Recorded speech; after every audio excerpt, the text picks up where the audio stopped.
The Aussie NFL Fantasy Show would like to acknowledge the traditional land owners and the leaders past, present and emerging of Ngunnawal, Ngambri and Darawal countries where we are working from today. This always was, and always will be, Aboriginal land. This is the Aussie NFL Fantasy Show. I gave him a spray because he started horrendous with the Atlanta Carolina game, and I had breaking news that I had sacked Mark Downey as the general manager. I actually kind of feel like celebrating my own success a little bit there. Aussie. Give me that trophy soon. Let's go. I'm coming back. And you know, Manjot, I feel like I should go head-to-head with you in the foreign game. NFL. Yeah. So Manjot's 2-0 when Mark's on the pod. What would happen if Mark did Manjot's team? That's going to set a record. Fantasy. He might not know the rules of the segment. Sometimes we do explain it to him, but then We don't know the rules of the segment sometimes, mate. This is the Aussie NFL Fantasy Show. And a team that early on looked like it was just going to eat rubber and come last and be in the corner picking its nose with the dunce hat on. In today's busy world, it's hard to have it all. Who has time to do all the analysis and decision making for your fantasy team? Probably not you, but we can help. Whether it's positively diagnosing players with fantasy leprosy, or helping you find the players who are on the verge of being fantasy legendary. There's only one name in all of fantasy you can really trust. Make an appointment with Dr GoodCall. Wow, big week of calls, man. The doctor having some mixed results, but I don't know.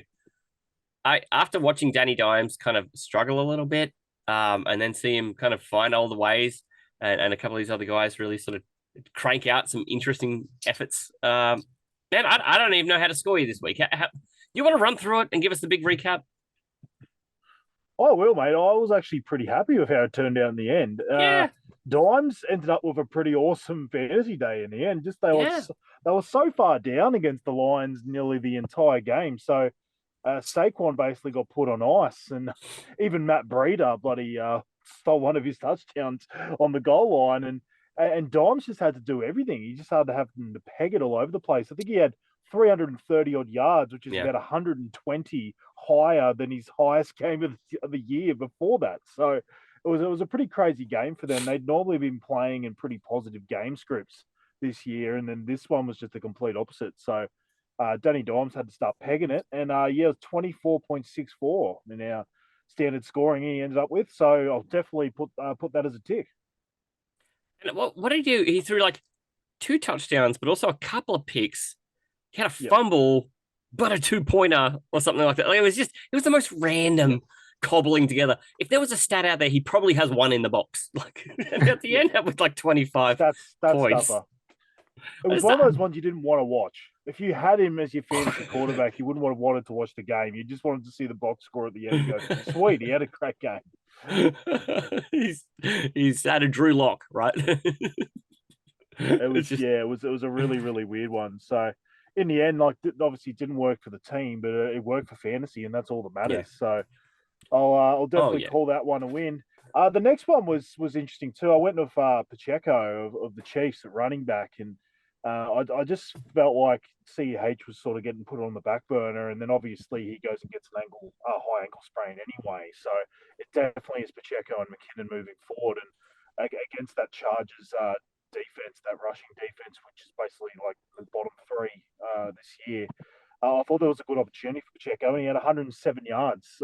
He doesn't project as a pass catcher, so what you get on the ground is basically all you're ever going to get from him. But he looks amazing. He's like a whippet. He's so fast in between the tackles. If anything, he probably needs to slow down a bit, and he probably needs to sort of take a look at the line and maybe take a pause and then go, because sometimes he almost goes too fast and he just runs into the back of people. But in the end, 107 yards for 10.7 points. Well, I was pretty happy with that, with very much a guy you got off waivers last week. Yeah, glad I started him over Dylan in a dynasty. Absolutely. AJ Dillon seems to fall into a pit of some sort, but I noticed this because I haven't seen a heap of Pacheco in action, because he just kind of comes in for a couple of snaps, disappears. To watch him often, man, he's vertical when he runs. He's really upright. It was kind of weird to watch, but it was efficient. So I don't know. Just Yeah, he's odd to watch. But 15 for Yeah. 107, no worries. He's like so keen as a rookie. I think he'll probably learn to sort of just take one sort of pause just to have a look at the line and work out where the best place to go is instead of just get it and run as fast as he possibly could. So His I'm hair's sure on they'll work that fire. out. Yeah. Yeah, exactly. So my next one was definitely a down in the pit sort of pick, and obviously it was a stack with Danny Dimes, and I do actually like Slayton moving forward as well. I mean, you saw Wandale Robinson tear his ACL, which was really Yeah. sad for the kid. He Mm. was sort of finally having that bit of a breakout game that people had sort of been projecting for a while. But Slayton ended up on 13.6 fantasy points himself, and I think moving forward, he's actually going to be a pretty good one to pick up. So if anyone was listening last week, hopefully they maybe heard it like Manjot did in the Content League and when it picked him up on the spot. So he's actually Yeah. one I reckon could be pretty handy moving forward, especially if they got some negative game scripts coming up, which I may talk about in a different segment.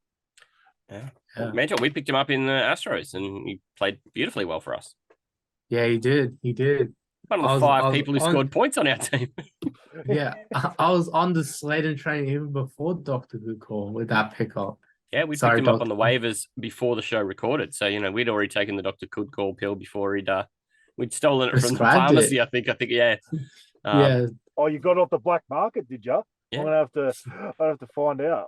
Mate, Oh, 10 no, targets, spraying them all over don't town, worry, mate. the 10 public targets, we defender were on will that. get us. Public defender will get us out of jail. He will actually. We need to do a revision on Dr. Good. On the public defender because he's actually got a few people freed lately. Yeah, it was Yeah. looking ugly at points, but he's sometimes it's actually a while for appeals to go through. I think. What does Taylor say? It's backed up. I wasn't wrong just early. Yeah, exactly. Never wrong, Yeah, just early. It's the Not, best I part. wasn't. Best Never. part. Yeah. The best part of fantasy analysis. Cole Komet, baby. Cole Komet. Go fucking commit. Jesus Christ, that guy.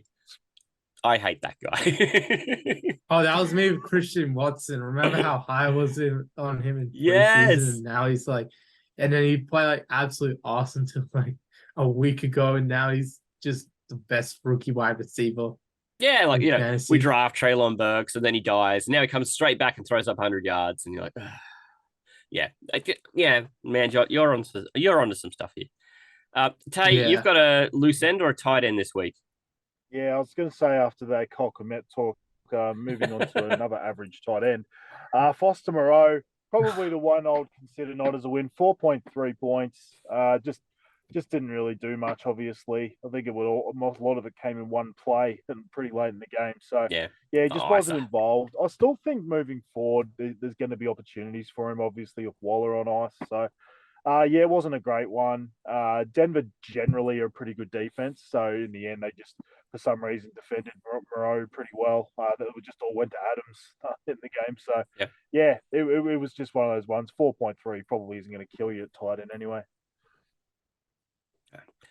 I think if you can find a guy who can throw up a handful of points, okay. I mean, our default brain on this is we live in a 16-team league. It's kind of our home ground, but we play in a ton of these 10 teams. And in a 10-team, that's probably not getting you by. But, if you have a week like we had where Gerald Everett's inactive, then, you'd take 4.3 points from anyone because where the fuck are you going to get 4.3 points from at the 11th hour when your tight end's suddenly inactive in a 16-team league, So I think it depends on your situation. But I can see why you'd be like probably marking yourself down on that one. But there was some nice cream in the AIDS. Oh, the age is back, baby. Let's go. After getting absolutely destroyed with some shitty late touchdowns to some of my calls. I also laughed last week that there was a lot of analysis on some different podcasts where it was like, oh, Dameon Pierce, he's matchup proof. He's, it doesn't really matter. He gets all this volume. Forgetting that 2 weeks earlier, the Titans kept him 15 to 35. But because he ends up with like 10 points because of that shitty touchdown at the end, everyone looks at it and goes, oh, he was fine against the Titans. He could be fine against everyone. And then look what he went out and got this week. It was absolutely disgusting. Was it 8 yards? Pass. Yeah. Gross. Yeah. And you couldn't do anything with him in the passing game. Anyway. But in the end, Yeah, that was just probably trying to sprinkle some of my old calls. But I'm calling him Deontay Snorman. He was just absolute trash. And it was pretty much everything I said last week. Pastry for Taylor. Sorry, Dr. GoodCall. I can't Yeah, believe I just gave pastry. away his There you first go. name. But Yeah. I'm dying. I'm gonna have to do the Matrix. Oh my God. Matrix, the fucking MIB thing. I'm gonna have to flash everyone's mind. 2.4 points for Deontay Snorman this week. Wow. Absolute garbage.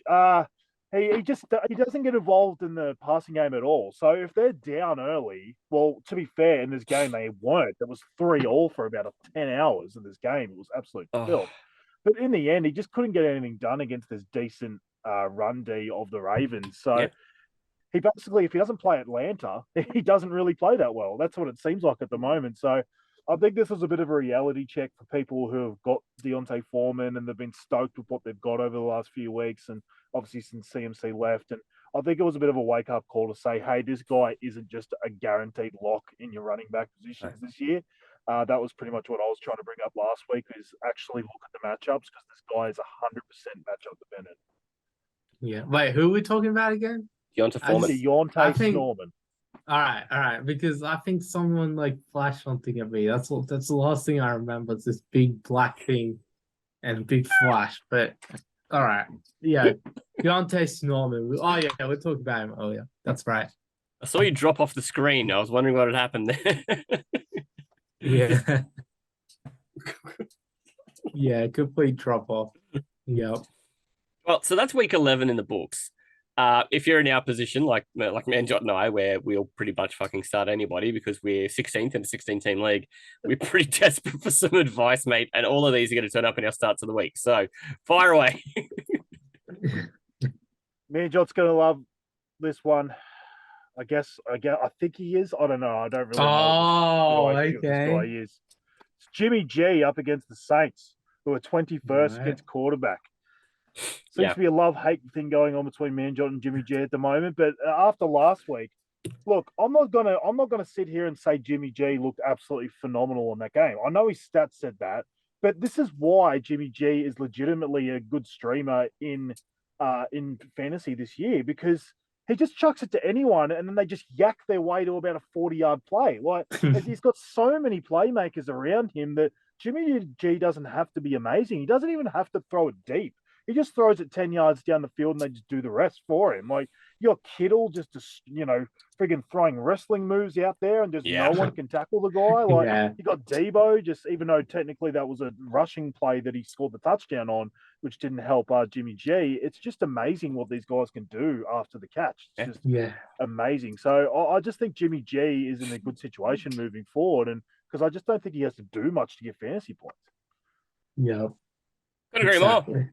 Couldn't agree more. I loved him last week, and I got to say, I wasn't sure what to expect out of him, but I put him as my start of the week's quarterback, and I needed it in the end because the rest of my team was an absolute pus-filled rage. But to see him just get out there and put up the yards the way he did was really interesting, because I think if you took away the after catch yards, he would have had like 106 yards or something like that. More than half was all after the catch. It was pretty impressive.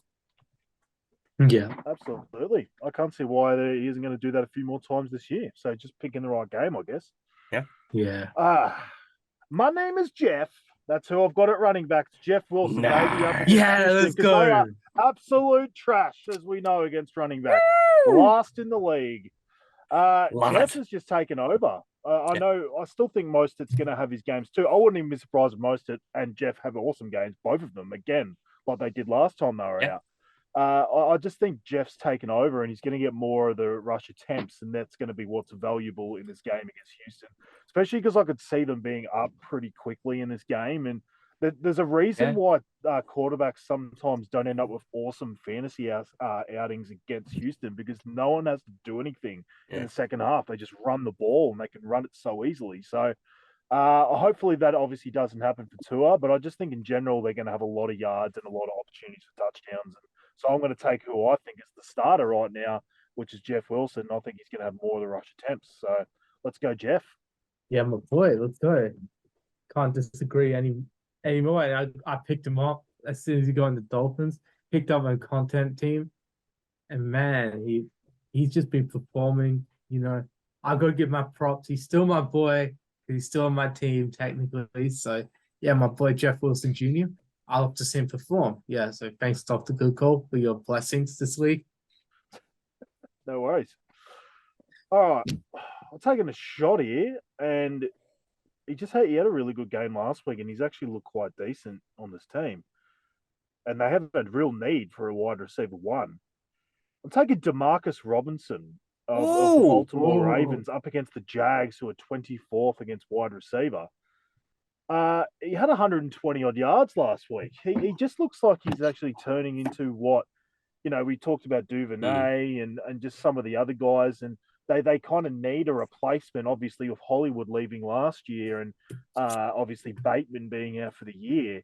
They just are missing that alpha wide receiver one, and Robinson's actually looked really, really good on this team, and I think this could actually continue to happen. So he seems to have a pretty good rapport with Lamar right now, so I'm going to take him in this pretty plus matchup and just hope he stays on fire and turns it into NBA Jam rules. Yeah, NBA Jam. I was about to say, after we mentioned that last week.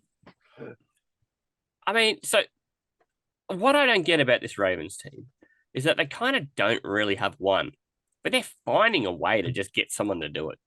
And I don't know if I trust any of them, but shit. I started Duvernay a couple of weeks ago, and he was fine. I mean, I wouldn't have started him the next week. He wasn't so fine. But yeah, I don't know. Robinson's now done it a couple of times. So I don't know. Might as well believe in him, right? Why not? That's taking a shot here. And like I said, it's a good matchup. And from what I've seen so far from him, obviously since Bateman's gone down, has been pretty impressive. So I'm just going to try and ride the flames. Are you trying to say the Jags secondary is a bit suspect today? Oh, I'll never say that. Okay, no, just checking. Unbelievable. It's more about Robinson than the Jags secondary. Okay, understood. All right, well, you're going to love my loose end, Matty, and that's a sentence I probably did never want to say, but that's going in a drop. I've got Dawson Knox up against the Lions, who are 29th against tight end. So many Cox jokes. They're just bountiful, aren't they? Not much else to say. The Lions really don't defend anything well. 29th against tight end, and Knox came off a 7 for 70 last week. So I think Josh Allen's starting to look to him a bit more than he was earlier in the year. And I can see that being the case again here. So yeah, Dawson Knox, there isn't much else to say. It's a great offense. If he's getting opportunities like that, at least 7 opportunities to catch a ball from Josh Allen, I'm going to take that against a shitty defense. Manjot's got all the Cox jokes. Go. Yeah, let's go. Big boy Knox, let's go. I don't know. You want me to say big Cox Knox? But I know, but you totally dodged it, and it came out creepier. I don't know how. Yeah, I know the subtlety. Yeah, this dude, man. I've got him in every league, so that's good. I'll take him. That's good to know. For the one you traded into me in, yeah. Yeah, and I got to enjoy the fruit of that last week. Everyone knows I've got a love affair for Dawson Knox, so I've got nothing to add here. Yeah, I literally told Maddie in the sleeper nicknames to come get him. I told Taylor to come get a few boys, and he didn't listen. So yeah. He doesn't read so well. That's the problem. You got to tell him. He doesn't read so well. I don't read good. Yeah, I think Dr. GoodCall has to look into that. Mate, I think he believes now. If he's getting him for the segment, I think he believes now. But I need an eye doctor for sure. All right. Big drum roll. Big finish. Fantasy aids, and I'm trying something different this week. It's definitely a first for this segment. So you ready for it, guys? Yeah. When you said this in pre, like we talked through the day in the lead up to this, and you go, there's going to be a world first tonight, and I'm like, yeah. So I don't know what you were thinking. It'd be interesting to know what your ideas were. I'd like to know what you're thinking most of the time. Yeah. What's he thinking? You think it's a different position? It's not. It's running back again. Oh. I did have a look at some quarterbacks and wide receivers. There wasn't really anyone that stood out to me. And like I said, I find that these segments are better for trying to take on some high-end running backs. They definitely seem to be, a lot of them seem to be matchup proof and game script proof and things like that. So, Here we for the go. first time in this segment, I'm going to do a multi-week pick.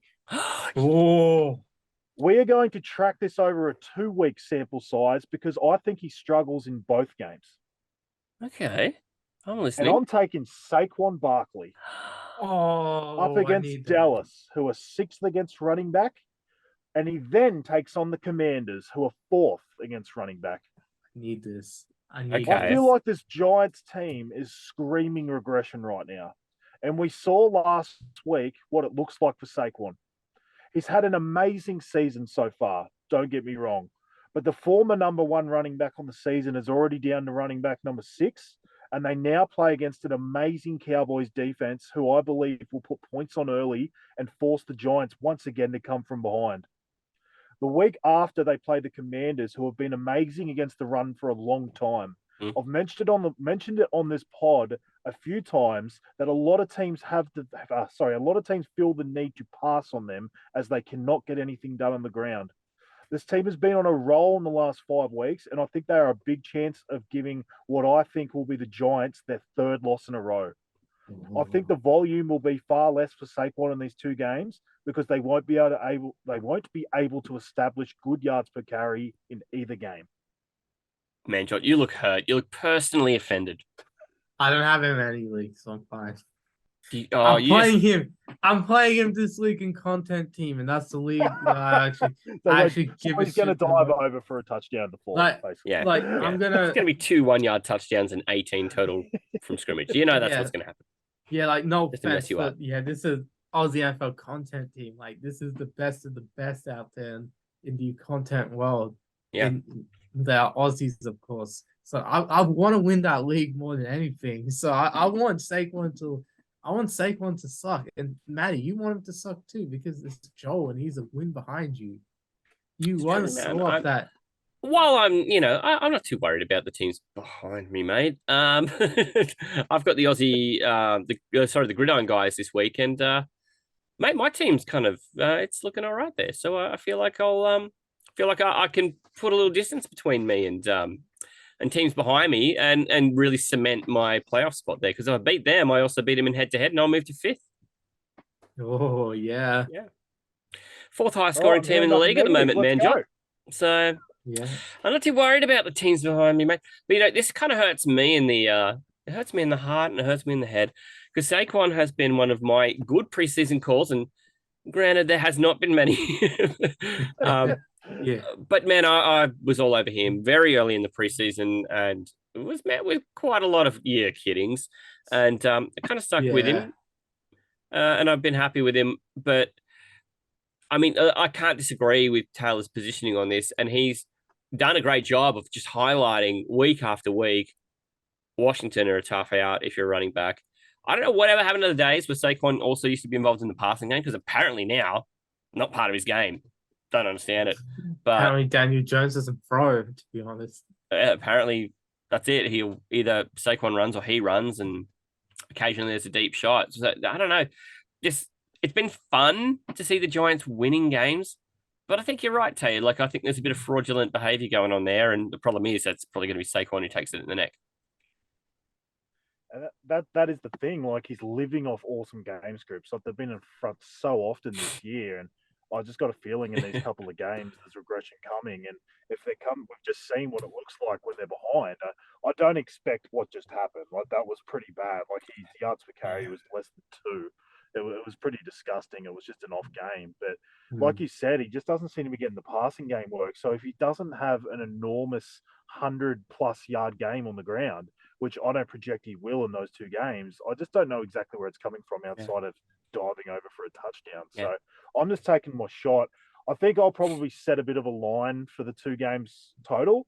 Normally, I have a rough line of about 10 points. Taking on a guy like Saquon, I'll probably give myself slightly more leeway. So I thought I'd do it at 25 points for the 2 weeks. 25 over the 2 weeks, per game. Kind of gives you that room for the dodgy touchdown as well, which I think is fair because we've seen this a lot this year where you pick the guy, he has exactly the sort of game you're trying to call out to say, this guy's going to be dog balls. And then he gets the late touchdown and it kind of salvages his fantasy day. 4 weeks in a row? But the call's right. The call is 100% right. And the bullshit 1 yard touchdown or the stupid little throwers' time expires in a game they're down 3 scores in or whatever. I think that kind of kills. The analysis is right, and I think you deserve the credit for it. That's what I mean. It's really about just trying to pick something else out like that, and someone that everyone's starting basically without thinking about it. I'm trying to say, just hold your horses. Again, this is not me trying to say bench Saquon. Like, I'm not that stupid. Like, I'm just trying to say that maybe temper your expectations in those 2 weeks, and I just thought there was an opportunity to sort of take it on over a 2-week sample size, because I saw both of those games sitting there and thought this could be a bit of regression for Saquon in the middle of the year. And that's not to say after these 2 games he doesn't just go on a massive run and end up running back one in the whole season. So this isn't a huge, I think Saquon's going to be shipped for the rest of the year or something. I'm just taking it on these 2 games. I mean, because all those things could happen, right? We've seen crazier stuff than that. Yeah, absolutely. All right, well, that's it for Dr. GoodCall this week. Wow, and the next move will be backed by popular demand. I've got a couple of fantasy games to play. A little combination of some things that we've done in the past, but I think if folks want to find out what's going on there, they're gonna have to come back for the third show of the week. I'm not gonna foreskin too much, I'm only a little guy. I don't want to get it all out. Don't want to flop it out everywhere. That does probably do me a lot of justice that I don't deserve. This is the Aussie NFL Fantasy Show. If you're saying start Josh Allen, then we're probably going to clobber you. It's going to be tough because I'm going away from what the winning formula was from last week. Well, the problem is that could happen against Detroit as well. But Aussie. That was just taking a shot at the Titans for signing the ghost of Adrian Peterson. NFL. And I don't like to foreskin, as we know, but that person might come up later. Got to troll a few people. Well, some people were trolling me first about Niners big frauds, and now Eagles fans. Only comeback they had, I was Australian. Fantasy. It's not like you picked up like Patty Mahomes or something. No. You were getting Danny Dimes. And I was getting a third tight end. This is the Aussie NFL Fantasy Show. What do you play at a funeral? Just some sort of like sad tune?